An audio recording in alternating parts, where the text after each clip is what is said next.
안녕하세요. 청취자 여러분. 오늘 들려드릴 사연은 서울에 살고 계신 김선영님께서 보내주신 이야기입니다. 우연한 만남이 어떻게 50년 전 끊어진 인연을 이어주고 평생의 빚진 마음을 갚을 수 있게 해주었는지 정말 기적 같은 이야기를 들려주셨습니다. 제 이름은 김선영이고 올해 46세입니다. 서울의 한 종합병원에서 21년째 간호사로 일하고 있어요. 평범한 직장인의 삶을 살아오며 별다를 것 없는 하루하루를 보내고 있었는데 벌써 6년여가 되어가는 일이지만 우리 가족에게는 당시에 너무나 큰 충격적인 일이었기에 이곳에 사연을 보내게 되었습니다. 그날도 평소처럼 야근을 마치고 저녁 9시쯤 병원을 나서는 길이었어요. 10월 말이라 제법 쌀쌀한 바람이 불던 날이었습니다. 병원 뒷문 쪽 골목을 걸어가는데 멀리서 쿵 하는 소리와 사람들의 비명소리가 들렸어요. 급히 소리가 난 쪽으로 달려가니 70대쯤 되어 보이는 할아버지 한 분이 길가에 쓰러져 계셨습니다. 옆에는 폐지를 담았던 큰 자루가 흩어져 있었고요. 할아버지, 괜찮으세요?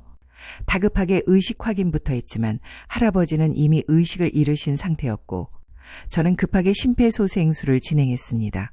하지만 바로 의식 회복이 돌아오지 않았어요. 제발 살아주세요. 마음속으로 간절히 기도하면서 계속 심폐소생술을 했습니다. 한 2, 3분 정도 지났을까요? 다행히 할아버지께서 희미하게 숨을 쉬기 시작하셨어요.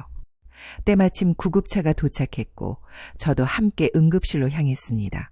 다행히 할아버지는 목숨을 구하셨어요. 의사 선생님께서는 조금만 늦었어도 위험했을 거라고 하시더군요. 하지만 저는 그냥 당연한 일을 했을 뿐이라고 생각했어요. 간호사라면 누구나 그랬을 테니까요. 그런데 이 일이 언론에 알려지면서 생각보다 큰 화제가 되었어요. 퇴근길 간호사, 길가에서 심정지 환자 응급처치로 생명구해. 이런 제목으로 신문과 뉴스에도 나왔고 병원에서는 표창장까지 주셨습니다. 솔직히 조금 부담스러웠어요. 그냥 해야 할 일을 했을 뿐인데 말이에요. 며칠 후 병문안을 가려고 할아버지가 입원해 계신 병동에 갔습니다. 할아버지는 많이 회복되신 상태였지만 아직 기력이 없어 보이셨어요. 할아버지 안녕하세요. 그때 길에서 도와드렸던 간호사 김선영입니다. 할아버지는 저를 보시더니 눈물을 글썽이셨어요. 선생님 정말 고맙습니다. 선생님이 아니었다면 저는 그 길에서 그냥 죽었을 거예요. 평생 은혜 잊지 않겠습니다. 아니에요, 할아버지. 당연한 일이었어요. 그런데 혹시 가족분은 어디 계세요? 할아버지는 고개를 저으셨어요. 없어요. 혼자 살아요. 자식도 없고 아내도 일찍 세상을 떠났어요. 마음이 짠했습니다. 이 연세에 홀로 폐지를 주어 생계를 이어가시는 모습이 너무 안타까웠어요. 할아버지, 건강관리 정말 중요해요. 저희 아버지도 할아버지와 비슷한 연배이신데 요즘 많이 쇠약해지신 것 같아서 걱정이에요. 선생님, 아버님은 어디 사세요? 원래 제주도에 계셨는데 안 올라오신다는 거 그나마 설득해서 2년 전쯤 서울에 올라오셨어요. 원래 제주도에 있는 대학에서 농업학 교수로 계시다가 은퇴하셨거든요. 그런데 이 얘기를 하는 중에 할아버지의 눈이 반짝였어요. 예? 농업학 교수요? 저 혹시 어느 학교를 나오셨어요? 아버지는 충남 아산에 있는 농업고등학교를 나오시고 그 후에 덴마크로 유학을 가셨어요. 아버지 말씀으로는 고등학교 때 친구분의 큰 은혜 덕분에 외국에서 공부할 수 있었다고 하시더라고요. 순간 할아버지의 얼굴이 변했어요. 눈이 동그래지시더니 떨리는 목소리로 물으셨습니다. 혹시 아버님 성함이 어떻게 되세요? 아버지 성함은 김종수인데요. 왜 그러세요? 할아버지는 그 순간 눈물을 흘리기 시작하셨어요. 설마 그 종수가 내 친구 김종수 말인가요? 저도 깜짝 놀랐어요. 네? 할아버지께서 아버지를 아세요? 선생님, 내가 바로 그 선생님 아버지의 친구예요. 종수한테 덴마크 유학 기회를 양보해준 친구 말이에요. 그 순간 저는 온몸에 소름이 돋았어요. 이게 정말 우연의 일치일까요? 제가 우연히 구한 할아버지가 바로 아버지의 은인이셨던 겁니다. 할아버지 성함은 박영철이셨어요. 아버지가 늘 말씀하시던 그 이름이요. 저는 즉시 아버지께 전화를 드렸습니다. 아버지 늘 말씀하시던 그 할아버님 있잖아요. 그 아버지 어릴 적에 덴마크 유학 갈 수 있게 포기해 주셨던 할아버님 말이에요. 응? 그래. 너는 뜬금없이 웬 갑자기 영철이 이야기를 하고 그러니? 아버지, 제가 길에서 응급처치로 살린 할아버지가 바로 그분이세요. 박영철 할아버님이에요. 뭐라고? 영철이를 만났다고? 아버지 목소리가 떨리고 계셨어요.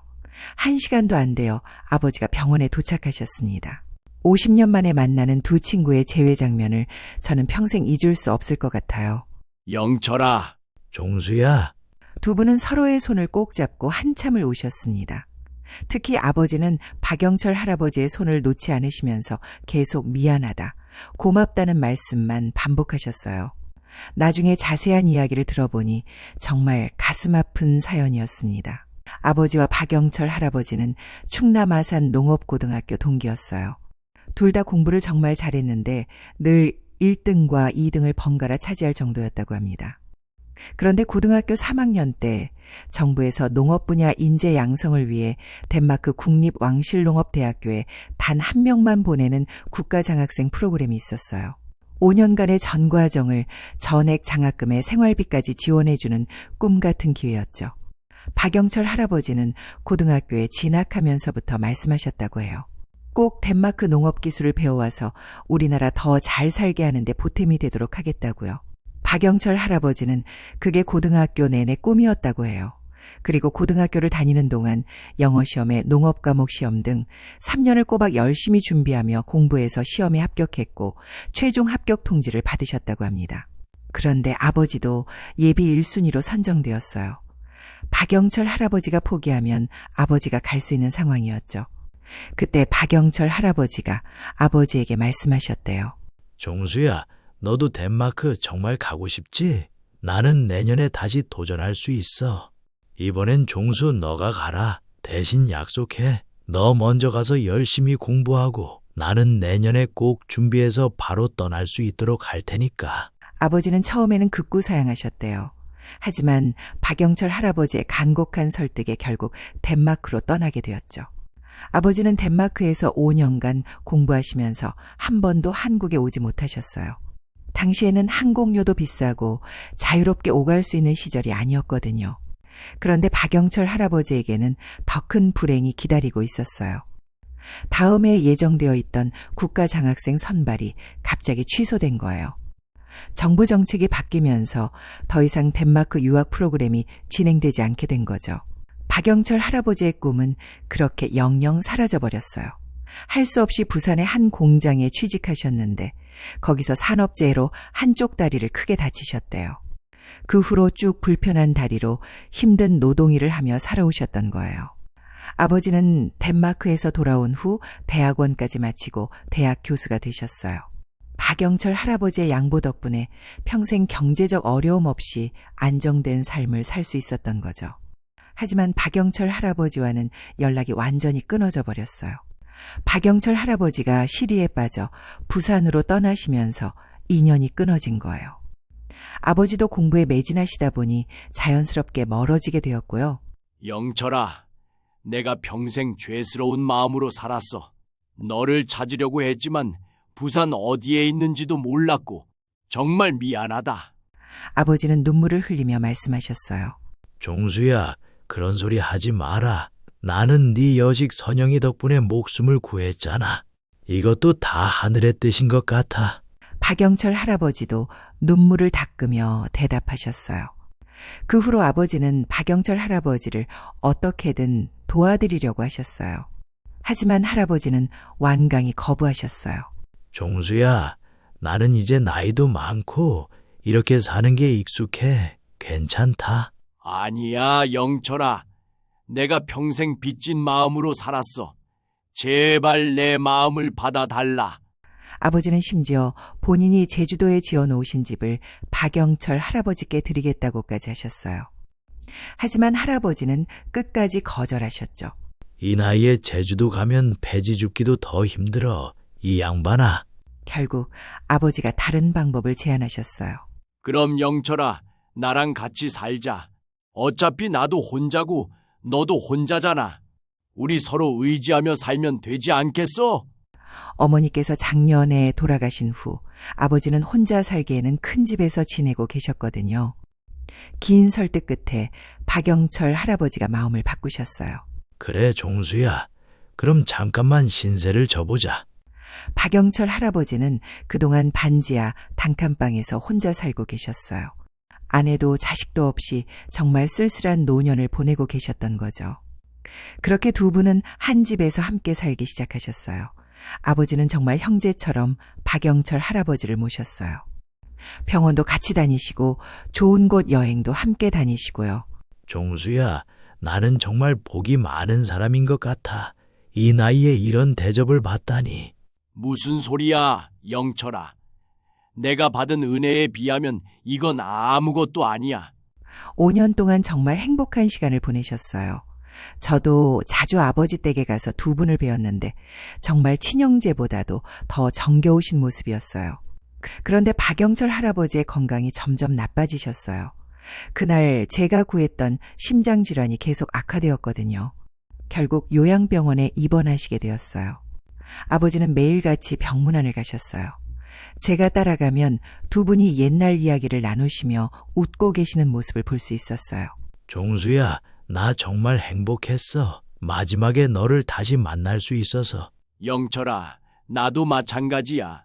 너 때문에 내가 죄스러운 마음을 조금이나마 덜 수 있었어. 6개월 후 박영철 할아버지는 평안하게 하늘나라로 떠나셨습니다. 아버지는 그날 밤 저에게 전화를 하셨어요. 목소리가 많이 쉬어 있으셨죠. 선영아, 영철이가 오늘 밤 편안히 가셨다. 아버지, 괜찮다. 영철이가 마지막에 웃으면서 말했어. 종수야, 고마웠다. 마지막 5년이 내 인생에서 가장 행복한 시간이었다고 말이야.